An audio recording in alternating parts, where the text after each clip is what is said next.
जय जगदीश्वरम, सम्यक ज्ञात पुरुष।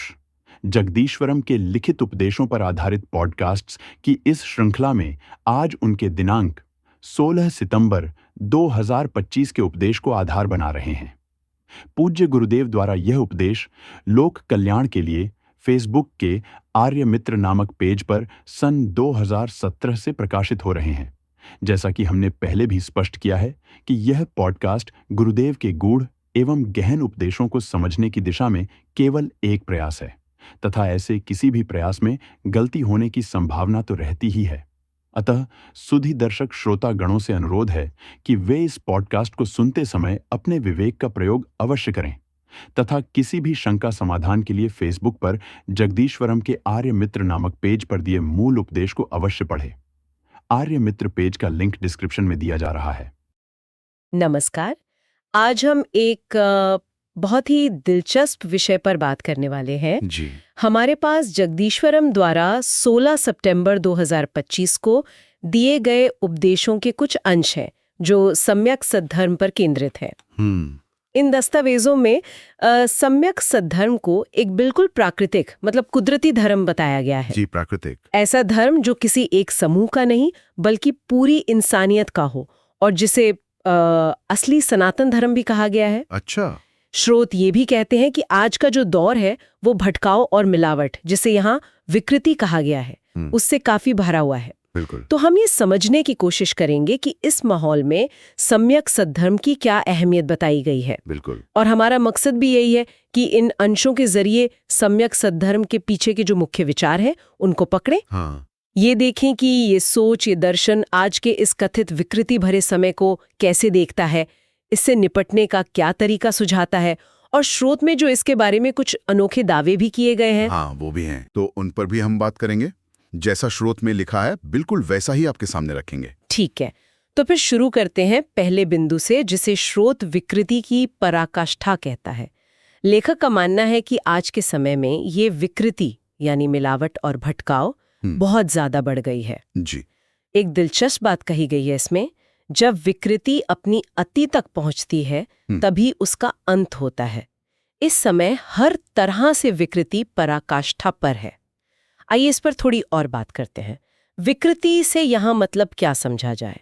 हाँ, ये विकृति शब्द जो है इसका इस्तेमाल यहाँ काफी बड़े दायरे में है। स्रोत के मुताबिक इसका मतलब है हर तरह की मिलावट, झूठ, भटकाव, मतलब जो भी चीज सच्चाई से दूर ले जाए। अच्छा।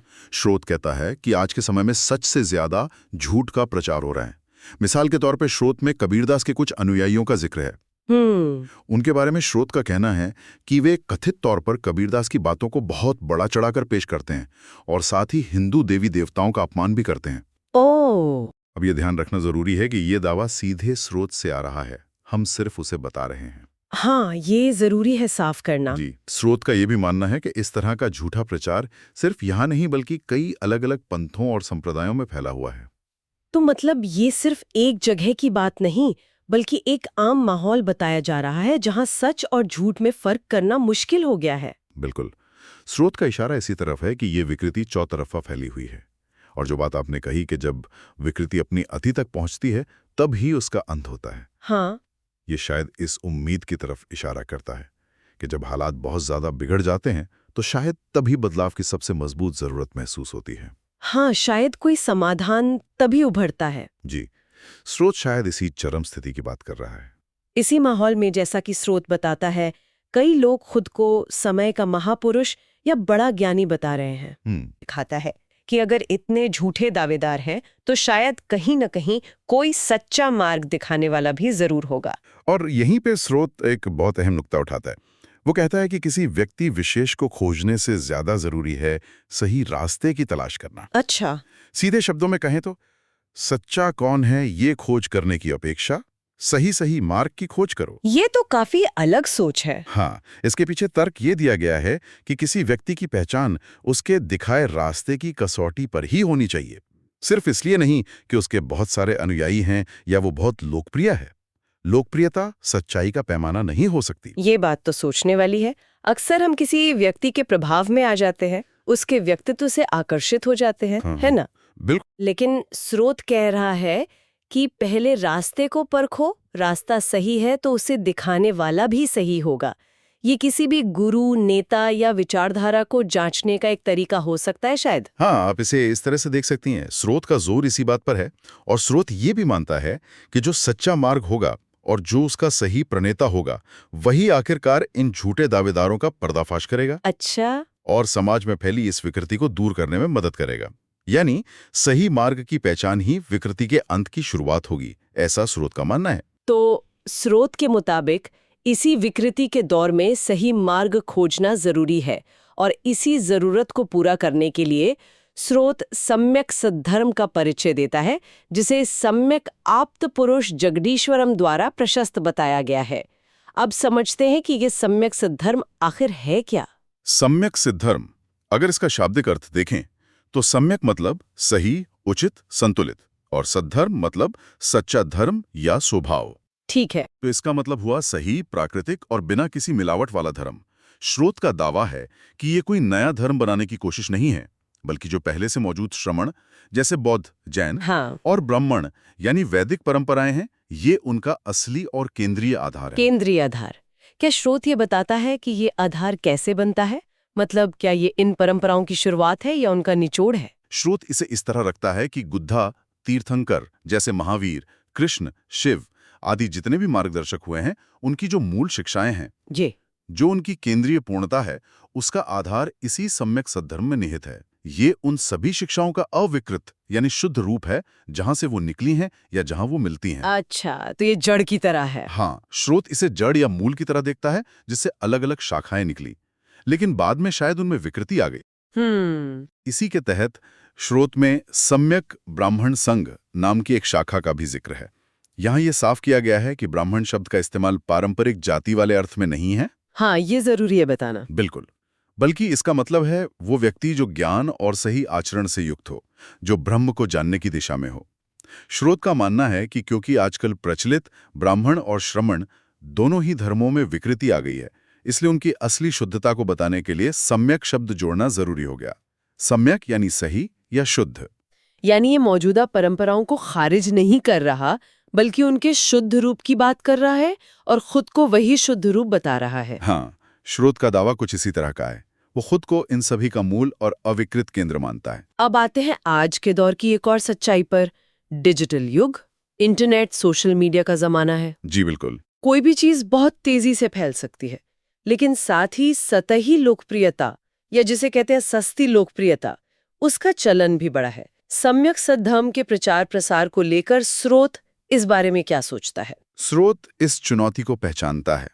एक तरफ तो वो कहता है कि सम्यक देशना है, यानी जो सही और गहरी शिक्षाएं हैं, उनकी शुद्धता और पवित्रता बनाए रखना बहुत जरूरी है। इसलिए उनके सबके लिए खुलेआम प्रचार प्रसार पर कुछ जरूरी रोक लगाई गई है। शायद इसलिए ताकि इन गहरी बातों का गलत मतलब ना निकाला जाए। हाँ। या ये गलत हाथों में पड़कर और विकृत ना हो जाएं। लेकिन अगर प्रचार नहीं होगा तो लोगों तक ये बात पहुंचेगी कैसे?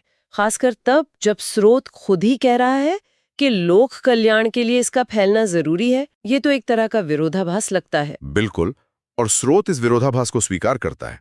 वो साफ कहता है कि अगर इस सम्यक मार्ग का प्रचार प्रसार नहीं हुआ तो लोगों का बहुत बड़ा नुकसान होगा, अन्यथा लोक की महाहानि है। अच्छा। वो एक तरफ शुद्धता बनाए रखने की चिंता है, दूसरी तरफ लोगों तक इसे पहुंचाने की जिम्मेदारी भी। स्रोत ये भी बताता है कि सम्यक सद्धर्म संघ, जिसे स्रोत में संक्षेप में SSS कहा गया है, उनके द्वारा ध्यान शिविर आयोजित किए जाते हैं, लेकिन अभी उनका फायदा कुछ गिने चुने लोगों तक ही पहुंच पा रहा है। अच्छा, सीमित है अभी। जी, और स्रोत ये भी मानता है कि संगठन के जो कार्यकर्ता हैं, वे शायद अभी उतने प्रभावी ढंग से काम नहीं कर पा रहे हैं जितनी जरूरत है। तो मतलब फैलाव जरूरी है, लेकिन उसकी रफ्तार और तरीका शायद अभी पूरी तरह तय नहीं है, या उसमें कुछ बाधाएं हैं। ऐसा लगता है। स्रोत एक संतुलन बनाने की कोशिश कर रहा है, शुद्धता भी रहे और जरूरत भी पूरी हो। ये एक मुश्किल संतुलन है, खासकर आज के दौर में। हमने समझा कि सम्यक सद्धर्म क्या है और इसके प्रचार की क्या स्थिति है, लेकिन स्रोत का एक और पहलू है जो ध्यान खींचता है, इसका विज्ञान के साथ रिश्ता। हाँ, ये दिलचस्प है। स्रोत दावा करता है कि ये अनुत्तर सम्यक मार्ग, यानी सबसे ऊंचा और सही रास्ता, वैज्ञानिक दृष्टिकोण से भी सीधा, स्पष्ट और पारदर्शी है। ये बात थोड़ी चौंकाती है क्योंकि आमतौर पर धर्म और विज्ञान को अलग-अलग खांचों में देखा जाता है। हाँ, और स्रोत सिर्फ मेल की बात नहीं करता, वो इससे कहीं आगे जाता है। इसमें कुछ बहुत ही असाधारण, यहाँ तक कि चौंकाने वाले दावे किए गए हैं। ओह, कैसे दावे? जैसे स्रोत का कहना है कि अगर विज्ञान मतलब साइंस का कहीं पूरी तरह से समर्पण हो सकता है, अगर विज्ञान अपनी सीमाओं को लांघकर परम सत्य तक पहुंचना चाहे, तो वो रास्ता सिर्फ सम्यक सद्धर्म में ही मिलेगा, अच्छा, न कि दुनिया के किसी स्थापित या प्रचलित धर्म में। ये तो बहुत बड़ा दावा है। क्या स्रोत बताता है कि ऐसा क्यों और कैसे?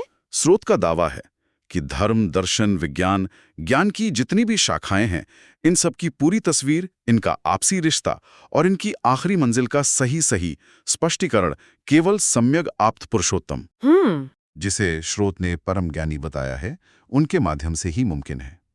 और फिर कुछ ऐसे दावे हैं जो आज की हमारी वैज्ञानिक समझ को सीधी चुनौती देते हैं। जैसे कि? क्या हैं वो दावे? जैसे कि सेकंड के 1/11वें हिस्से से भी कम समय में कहीं भी उपस्थित हो जाने की क्षमता। क्या सेकंड के 1/11वें हिस्से में? जी, या फिर खरबों प्रकाश वर्ष दूर किसी चीज पर उतने ही कम समय में नियंत्रण स्थापित कर लेने की क्षमता। खरबों प्रकाश वर्ष दूर?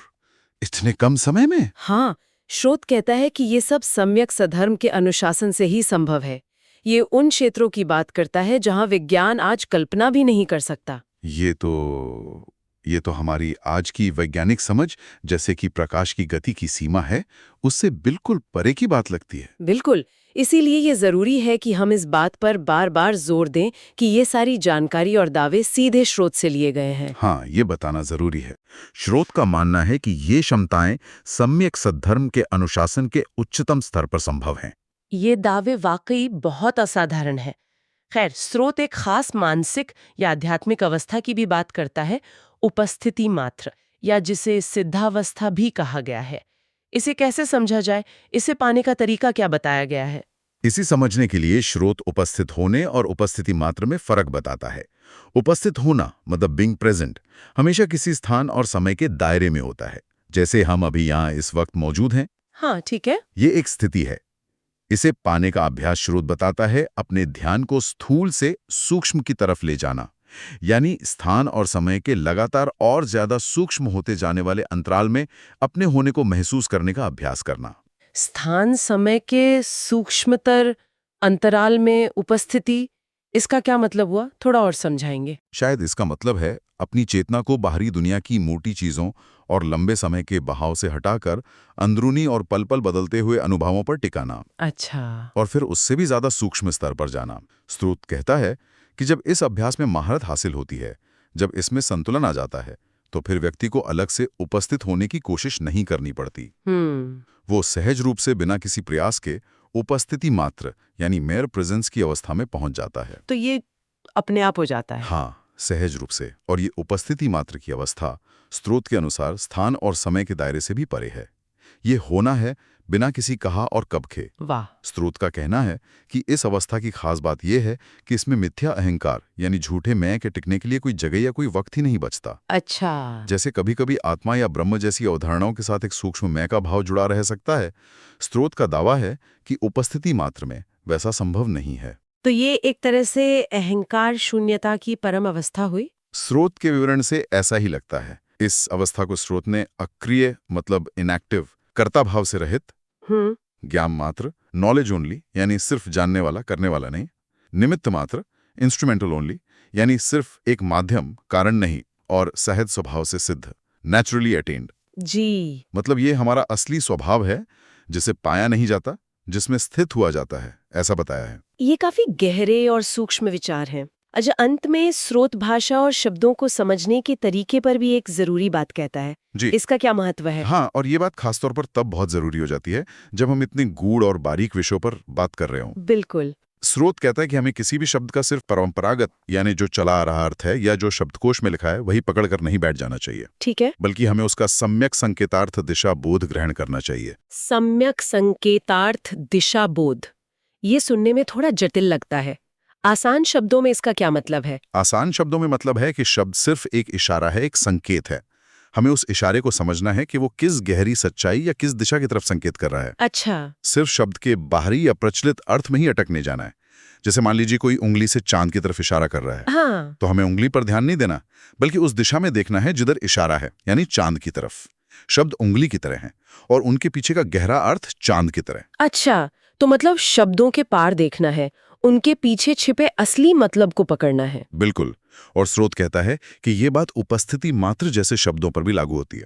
ये सिर्फ एक शब्द है, एक लेबल है। हमें इसके पीछे जो अवस्था बताई जा रही है, जो अनुभव है, उसे समझने की कोशिश करनी चाहिए, न कि सिर्फ शब्द की परिभाषा में उलझ जाना चाहिए। ये एक तरह से समझ का ज्यादा गहरा स्तर है, जो किसी भी ज्ञान को सही मायने में ग्रहण करने के लिए जरूरी है, ऐसा स्रोत का मानना है। तो आज हमने जगदीश्वरम के उपदेशों के इन अंशों के जरिए सम्यक सद्धर्म को समझने की एक कोशिश की। इसे आज के विकृति भरे युग में एक प्राकृतिक, बिना मिलावट वाले रास्ते के तौर पर पेश किया गया है। जी। हमने देखा कि इसमें विज्ञान से भी आगे जाने के असाधारण दावे किए गए हैं और उपस्थिति मात्र जैसी एक बहुत ही गहन आध्यात्मिक अवस्था का जिक्र है। साथ ही शब्दों के गहरे अर्थ को समझने पर जोर दिया गया है। बिल्कुल। और ये अंश हमें कई सवाल और सोचने के लिए काफी कुछ दे जाते हैं, खासकर आज के इस दौर में जहां जानकारी का सैलाब है, इतने सारे दावे हैं, इतने अलग अलग विचार और रास्ते हमारे सामने रखे जाते हैं। हाँ, ये तो है। वहाँ स्रोत का ये कहना कि हमें परंपरागत अर्थों से आगे जाकर किसी भी विचार या मार्ग के सम्यक संकेतार्थ दिशा बोध को पहचानना चाहिए, ये अपने आप में एक बड़ा सवाल खड़ा करता है। हम ये कैसे करें? किसी भी दावे, किसी भी शिक्षा के पीछे के असली इशारे, असली दिशा को कैसे पकड़ें? ये सवाल सिर्फ इसी स्रोत के संदर्भ में नहीं, बल्कि जब हम ज्ञान या विश्वास की किसी भी प्रणाली को देखते हैं, हाँ, किसी भी विचार को, किसी भी किताब को पढ़ते हैं, किसी भी विचार को सुनते हैं, तो शायद ये सवाल हमेशा प्रासंगिक रहता है। शब्दों और दावों के जंगल में असली संकेत और दिशा कैसे तलाशी जाए? ये एक ऐसा बिंदु है जिस पर हम सभी को शायद और विचार करना चाहिए। भवतु सर्वमंगलम।